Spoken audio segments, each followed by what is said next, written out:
Next podcast with Chris and Todd. So, all right. Hey, welcome back. We are in session 2. Here we go. Of season 3. Yep. I've been doing that. You ever do that with your kids? Like give them hand signals? Like sometimes I'll go to the baseball thing and my girls will be like, what are you doing? And then lately with Kate, I've just been like, what's going on? You know, and just like these, like, Dad, what are you doing? And it's funny watching her on the sidelines of the volleyball match going, and you're just like, I love that we have this this moment back and forth in the middle of the game. And I'm like, I'm going to get her in so much trouble. Yeah. Anyway. Does she, and you guys just are literally, it means nothing, but Kate, it just. Yeah, pretty much just, hey, I love you. I think this is great. Kate and I don't have to say words, which is scary. Like Kate and I just, Anyway, but you know, all your kids, you have one thing with them, one or two things with them. So there you go. Yeah, it's a beautiful thing. How do you develop those things and how do you develop a next step when things, we talked about rhythms last time. Yeah. And sometimes we can't do it on our own. Yeah. Right. We're just stuck. Like, and I don't like being stuck, but no one does. One of the things that I learned, and I learned it by starting to do premarital counseling and stuff like that. When I developed and learned from this one thing, conflict isn't bad because it gives you the friction to get the traction to move forward. And that's good. And I like that mentality. And I think sometimes when we're stuck, we're looking for anything to grab onto. And sometimes it's not a good thing. Yeah. But what do we do if we really are serious about taking the next step and we feel like we're spinning our wheels and we don't know where to turn. We don't know what to do. So we seek out, hopefully the hope is we seek out, not people do one of two things. They just go inward or they go outward. And sometimes they talk to too many people and everybody's got an opinion and most of those are wonky. But what about an expert? Like what does that mean to look to an expert for? Does that sound too formal? Does that sound like, hey, I think you're onto something there. Like an expert when you need to take that next step or you need to have a mediator or something that, have you found that to be beneficial for you or? Yeah. I think way I look at it is my brain starts to go into levels of that. Like when it's time to kind of punt on life and go, I need an expert here. Like I need help. You need like an Australian style kicker. Like, hey, it's 4th down and forever and I cannot figure this out. Sure. I need help. I think there's multiple, like obviously in the role that I've been in and just throughout life is like first expert to go to is God and just being like leaning in. So when you feel stuck, question is who do you lean into first? When you feel like, man, it's not making sense. It's not this. So, and that would be making more time, spending more time with God and whether it's other disciplines that come into play, like, hey, I need to fast on this. I need to take time and just read scripture more or pray more. And I would say that's the advice I'm getting. I'm not always good at that because I like to run to like, I need a person. I need to talk this out because I am like just an outward processor. I need to talk through it, kind of deal. And but I'm learning God needs to be first, but then it becomes, you need a counselor in your life. You need a pastor in your life to kind of be able to go, because it depends on what the situation is. If you're navigating a relationship or trauma from the past or whatever it may be that just is like, man, I thought I had dealt with this, but I just feel stuck. Sometimes you need just the spiritual advice from somebody else, but also you may need some who's got the professional who's navigated, here's kind of what's going on in your life emotionally, here's what's going on in your life mentally. And so I think it's important for everybody to go, do you have those people in your life? Yeah. Do you have, whether it's a mentor, but a counselor and a pastor that you lean on, obviously God's first expert, that then here's the kind of list of these other experts. And then I would say there's like some kind of support group because you're going to need all of those people in your life to be able to go, this mountain that I cannot seem to get past or get through, I need help and I need all these people helping me. Yeah. And I don't think we're conditioned or trained for that conversation, right? A lot of the time. No. You're like, hey, whatever way you grew up, figure it out. Yep. Take care of yourself. Yeah. Don't tell people our business. Yeah. Don't let somebody in. One. You know what I mean? Yep. Like because I was thinking like when you were talking, specifically when it comes sometimes to spiritual disciplines, I feel like God is pressing into me saying, you need to fast. Yeah, I don't want to fast. I don't think that's God. You need to go talk to that person in Walmart in aisle 6. Yeah, I don't think that's God. I definitely don't want to. And then you go talk to him and you're like, oh man, so I get in my head, and I think so many times that's one of the dangerous realities of actually moving forward. Yep. We don't move forward because we don't get out of our own head, or we revert back to what we learned and what we grew up knowing, like, well, you fix it. You got this. You've got whatever. The biggest lie is you've got whatever you need inside you to get out of any situation. Man, as much as I want to believe that there is wisdom and knowledge that other people God is given, and ways to ask questions. Like you and I ask questions 2 different ways, right? Mm-hmm. And like when we meet with couples, you may meet with them and talk about the same things, and there's a different conversation. And that's the beautiful thing about it. There's no 2 ways that you have to go about this. But I think getting out of your own way to get to that place of understanding that, because I think a lot of people never get there because they're not willing to look and say, you mean I have to let 3 or 4 people into my life? And you're like, yeah, and they're going to benefit you if you do, and some marriages never thrive because one person never lets the other person in to listen to their wisdom or where they've been, because you only know what you know. And if somebody else knows something that is going to benefit you, because we go back to purpose question. We want purpose. We want meaning to life. And if some of us are never going to get there if we're not willing to open the door to an expert, to someone to help fine tune, or, is it Hebrews where iron sharpens iron? Where are we allowed to be sharpened? Are we allowed to be, Yeah. I think, and you may be like, okay, so when do you go to that expert? Mm-hmm. When do you go? Because you may go, because it's hard to know. I'll be the first one to admit, it's like, okay, this feels like something I can work through and deal with. And you may be absolutely correct. Yep. You don't need to bring all these other people into it, but you and God are working through it. Sure. Totally understand that. But there's also these times, and this is like, to me in my life where I experienced it, like, okay, this flipped it over for me. And it was those moments where I'm sitting here going, I don't like who I'm becoming. Yeah. Like, I haven't done anything like incredibly like bad yet.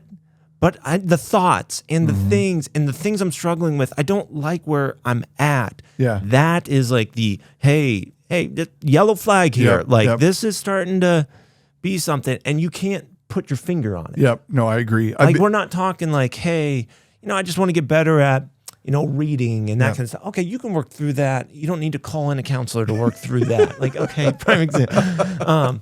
But there can be these moments where you're just going, I thought I forgave that person. Yeah.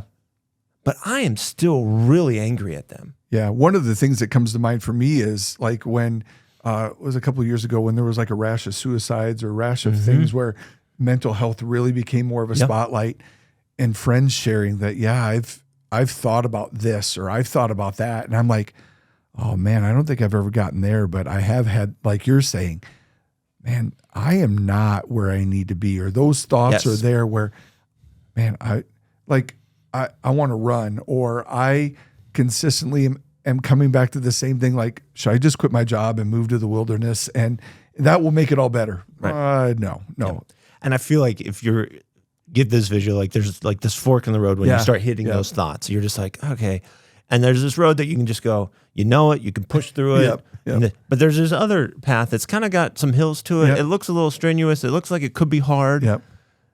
But that's the path of like, okay, maybe I'll let some people in. I talk through this. And hear me, you got to pick the right people, because then that will make that path really wonky. But eventually, both paths you go, the danger is if you pick the one that you are just, when you're in this phase of like, man, I don't know why I'm off of this, you can go down this road and it just stays here. Sure. And it's the road that you're just going, and 10 years later, you're still dealing with it. Yeah. Because you're on the same path. Yeah. I think it's like, sorry, I grew up in Kansas, so you're walking the cornfield and it's the same cornfield over, and it's just flat. Yeah. And it's just the same thing over and over. Welcome to Kansas. Yeah, that's right. But then you've got, hey, what about this hill? And you get to a certain spot to where you get to see the summit. You get to see something that you're just like, I have not seen this before. Well, and that's the part that is so good. You learn something about yourself that you're going, ooh, as much as I don't like wrestling into that, because this is a scary part of that journey, is like when you go and talk with a counselor and pastor, they may push you on some things, and that's what you're there for. And it may frustrate you. It may be something that you don't want to hear, but you got to sit there and go, but this could be it. This could be what's... Fear of finding out something about yourself. Yeah. Like that's scary to a lot of people. Like, oh, I thought I suppressed that, or I never thought that would become an issue. And then it becomes an issue or becomes something that rises to the top, and you're like, man, do I push that down or do I get rid of it? Like kind of like, I've almost crested that hill, and just really the beauty of going, man, I didn't realize that would bring such a release. Yes. I didn't realize that would free me up in such a powerful way, not to feel bogged down or not to feel burdened by that anymore. And you're like, and then the inevitable response, I wish I would have done that sooner. Absolutely. And so, man, and you've had moments like you and I have had conversations about that. And I've had, one of the things that I learned is, and this was a hard one for me to learn, because I would always be like, oh, I think I could do that. But I had to learn to talk to myself in the middle of some of those hard situations of saying, what would it look like if I went just a little bit further? What would it look like? I think that's that's something that I learned from one of my friends that said, and then even Bob Goff said it later, like if you're in a difficult conversation, you all right there? My bad. Is that the time to be done? Like, no. Anyway, sorry. Bob, he talks about give the next 30 seconds. Give your best next 30 seconds. Give your next best 30 seconds. Instead of saying, I can't wait for this to be over. I want this to be done. And I think that was one of the things that I learned from someone. I mean, not that we wanted to jump into that right away, but man, positive self-talk. And because I am the most critical one of me. And that was one of the things that I learned. And I would have never learned that if I wasn't willing to listen to somebody that said, man, you are negative against you a lot. And I think that I sit back and I'm just grateful for that conversation. So as you were talking, it made me think through, like, you and I both have had conversations where we just, after we get done counseling, you and I sometimes will just, man, it would have been so great if they would have came 6 months ago. Because now they're so far deep into hurt, some of this, and anger, and and hear me, you need to go to the counselor and the pastor when it feels like this is the time I need to. I get that, but I would probably tell you, think earlier rather than later. Best advice I could give, because sometimes you don't realize that your mode of operation is abnormal or it's off, because you just think, well, everybody else is doing this. I think it's weird. I think about that. I don't know why I thought about this. Maybe because my friend Gene Zink, his dad was a fire chief. You think about fire. Everybody waits till smoke, but if somebody's consistently playing with matches or a lighter, that might be a pretty good cue that fire's coming. Fire's coming, and we wait till smoke, or we wait way too long, like you're talking about. And I think that's that battle, that inner struggle. Like, oh, I think we can fix this. I think, oh, hold on. And I try, when I have conversations, I know you do too. Like, hey, if there's anything, let me just be a sounding board. And realizing that someone is in your corner that is not going to take your side, not going to take their side, but your desire is for this to work together. And but yeah, we've got to. I agree. We've got to be better at recognizing. We don't wait till this moment. We see some things that aren't where we want them to be. I read a good book called Attacking Anxiety, and it was just kind of this pastor's story of, he had eventually a mental breakdown, and just what he went through to walk through it. What was crazy is how much he, leading up before all that, just years of just going, he wouldn't sleep well. I had all these, and he just thought that's what everybody else was dealing with. And I get it. Like, when you think your life is the normal. Like, you just are kind of like, well, this is what I know. Like, everybody deals with this, right? Sure. And so sometimes you need these, and this is what I'd say earlier, sometimes you need to realize what you don't know is the thing that's holding you back. Oh man, that's good. And so, and that's the part where you go, you need to be with experts to kind of be able to go. And so I would say, have this humility of going, you know what, I'm not as great as I may think I am. Okay, so the rhythms that I have, the way I do things, how I talk with people, it may be good. Yeah. But there's room to grow. Yeah, absolutely. There's room to get better. Yeah. And so when you isolate yourself and I don't think you mean to, but I've done this before. You're just like, things are good. Yep. I have found a good rhythm. The wives are happy. The kids aren't it's- killing each other. Right. But then you realize later on, you're like, oh, it actually started way back then when it was good. But I thought everybody. Yeah. And so that's the part is like, none of us plan to get stuck. No. It usually starts with something that's like, God's kind of usually tries to go, hey, let's talk through this. Let's talk. He's trying to prevent us from hitting those moments.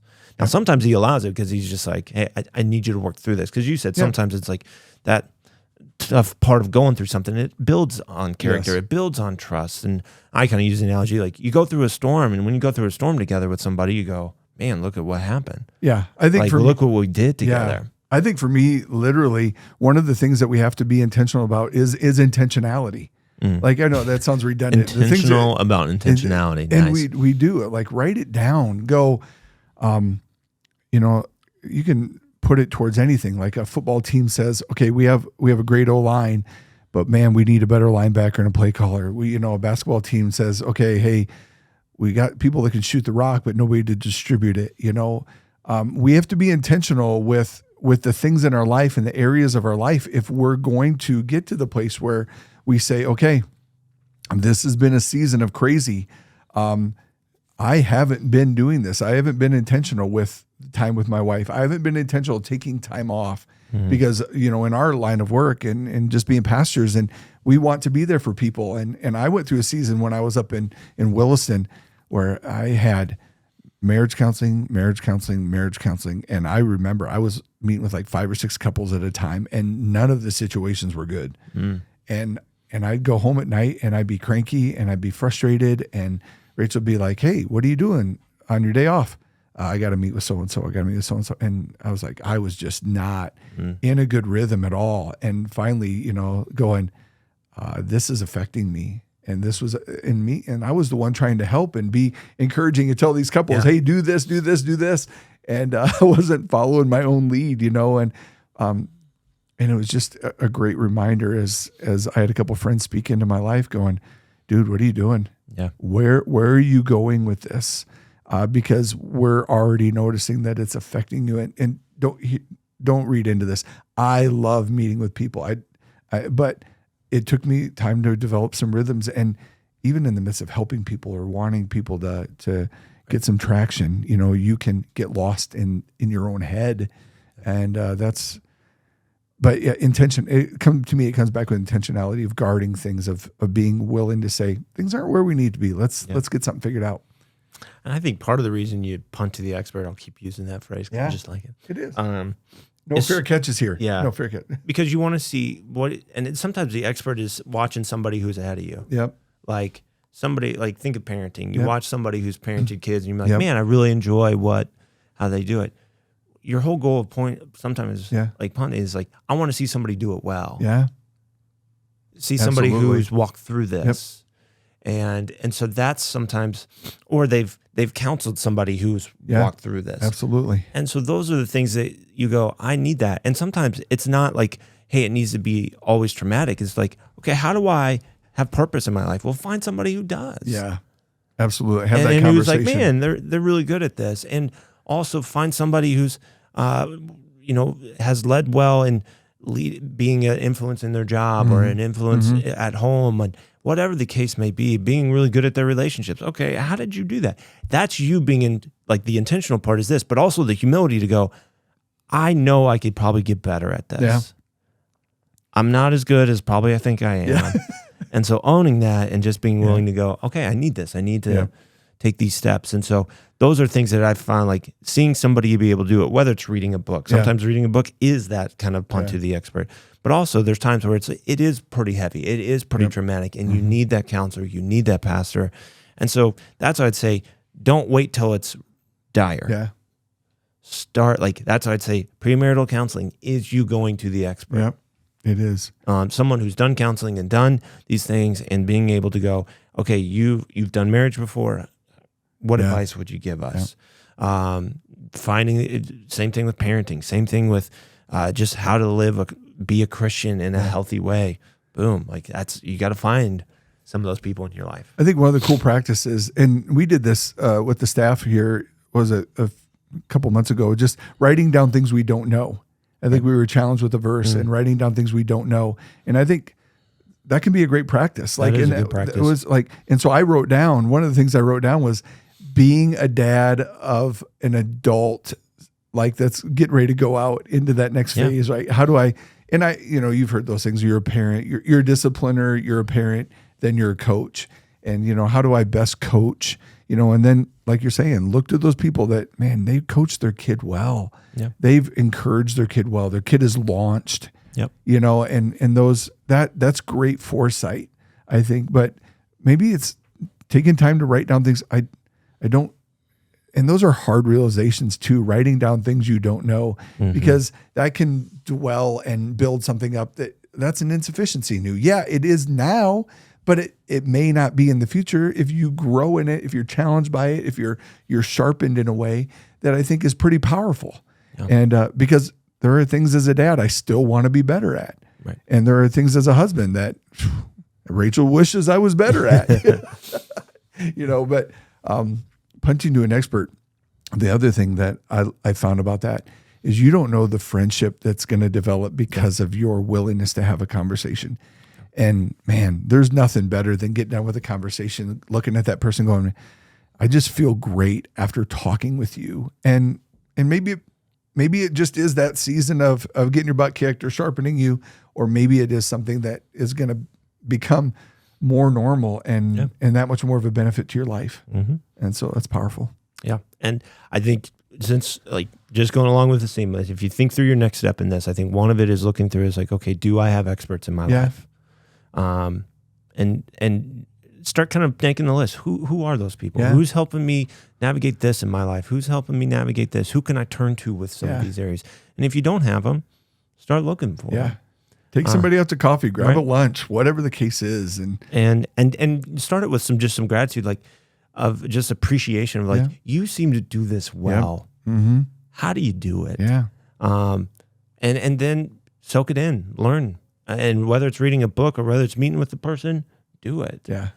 There's so much content out there now. There is. There's so many people who are, but do your homework. Please do not just go listen to anybody. Okay, be careful with that. It's true. But do your homework with this and making sure that hey, no, they're leading me down the road that God would want me to go down. And so that's where you're going. Do you have the expert? But then I love the thing that you said is what are the areas that I don't know? Yeah.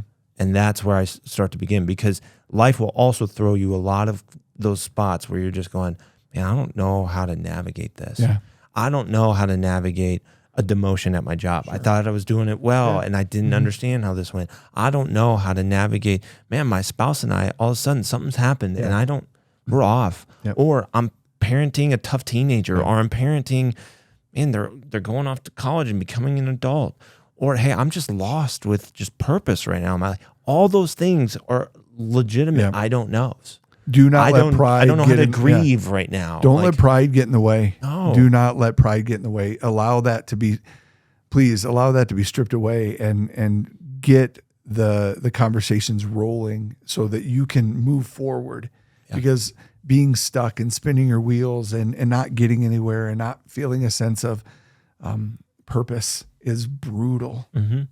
Yeah. And so that's the part where I go, God, I think, takes these moments, and what I've found, they are so profound of being able to grow and learn. Yeah. And so learning to take these stuck moments and go, okay, do I have the humility and the courage to walk through this? Yeah. And relying on, hey, I've got the experts that I need, but I also got just good people in my life. And I did some work ahead of time to be ready for this. That's cool. Because even if you get some good experts in your life and you do some work ahead of time, doesn't mean you're not going to get stuck. Yeah. All it means is you've got people to help you when you hit that point. Yep, absolutely. Because I don't think you can avoid stuck. No. I think there's going to be times, but it's just learning how to get out of that. I love that. One of the analogies that I love using, and people sometimes know what it is, but like if you go to a stop sign and on the side of the road is like a trash can and it's got cat litter in it, and you're like, what's that for? I have no idea. Oh, let me tell you. That's for when you get stuck. You get out of your car, you throw a little cat litter down, and it gives you that traction. And to me, those mental notes of, okay, if somebody is saying something to you like, hey, I've noticed something different, don't just dismiss it. Yep. And I had a friend do that recently, and I just had to take a step back. I'm like, okay, he saw something, and sometimes we don't like that, right? Like we just don't like that. But sometimes it's God using that person to say, hey, I noticed something that and be willing to listen to that.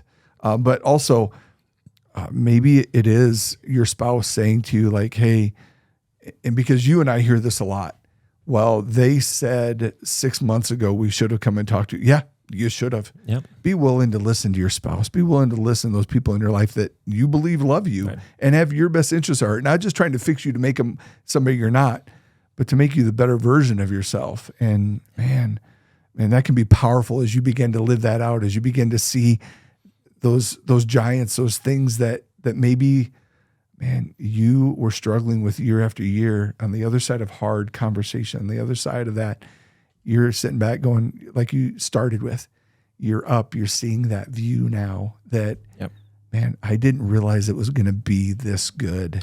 And that's part of my thing about God wants to take you to that next elevation. Like he really does. But beyond belief. But he's going to train you how to handle that next elevation. Because I mean, for those of you, if you've done Mount Everest, there's a whole you've got. Hey, we know somebody that's done Mount Everest. We're gonna have them on. We're gonna do that. That's gonna be so good. But just thinking, as you move through that next elevation, part of the reason, and sometimes you need to be stuck here so you can learn how to hey, get to that next level, and that's just part of growth. And I think you said something connected with humility. Learn to hear criticism, and whether it's from somebody you don't like or somebody you do like. Sometimes God's using that person, regardless of who they are, to speak into your life. And so you got to be willing to hear it. Yeah. So. Very good. Very good. Well, I love that. I appreciate when we talked about talking about this. I did that again. Let me talk about this intentionality. Just really, I was thankful that this is such a good conversation for all of us to have, no matter the season of life we're in, whether we're starting out or whether we're in our 50s and we got grandkids running around, and thankfully neither of us are at that point yet. But excited about what that means and what that can mean for somebody that says, you know what, I need to open myself up to a conversation. I need to seek some people out. And I think that just makes the body of Christ better, like seeking people out and growing those relationships and getting better. Yeah, and I would say we're available. Yep. And so if you need help navigating those conversations or suggestions of, hey, do you know some counselors or those kind of things? We are pastors, so we can play one of those roles. But there you go. Absolutely. I love it. Well, hey, we'll see you next time. Hope you have a great rest of the day.